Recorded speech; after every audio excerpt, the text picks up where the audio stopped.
All India Majlis-e-Ittehadul मुस्लिमीन के अध्यक्ष असदुद्दीन ओवैसी ने बुधवार को पश्चिम यूपी के मुजफ्फरनगर दंगे के जख्मों को कुरेद कर फिर से हरा कर दिया है।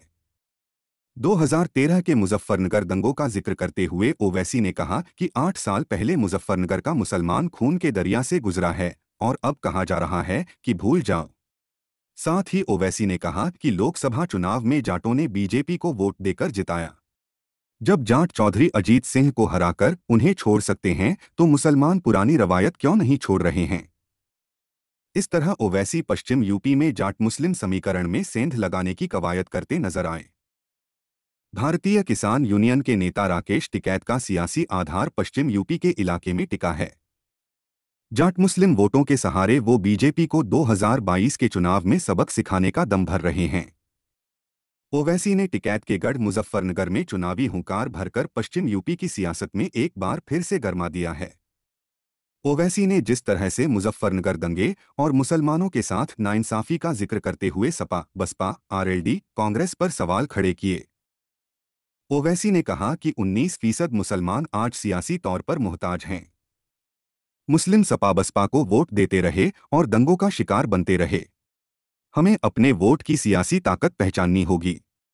भारत में आज़ादी का मतलब है जिसकी लाठी उसकी भैंस।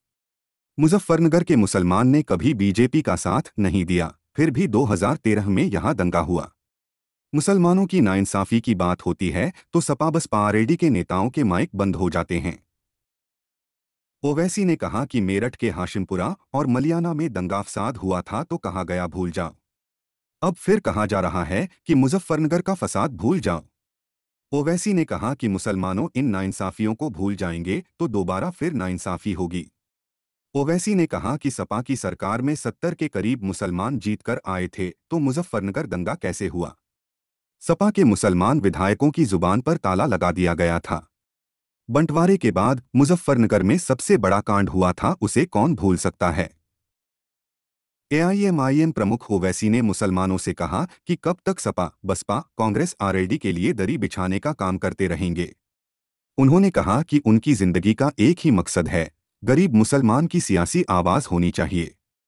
जाट जब आरएलडी को छोड़कर बीजेपी के साथ चला गया तो मुस्लिमों को भी अपनी रवायत बदलनी होगी। साथ ही ओवैसी ने कहा कि दाढ़ी कटाकर सपा में कुछ लोग चले गए हैं। दलबदल की सियासत से काम नहीं चलेगा। उन्होंने मुसलमानों को एक बार एआईएमआईएम के साथ आने को कहा। किसान आंदोलन के बहाने जाट मुस्लिम एकता के प्रयास में जुटे राकेश टिकैत 2022 के चुनाव में बीजेपी को वोट के चोट से हराने का ऐलान कर चुके हैं। वहीं मुस्लिम वोटों का बिखराव और मुजफ्फरनगर दंगे के जख्म के हरे होने से बीजेपी की राह आसान बना सकता है।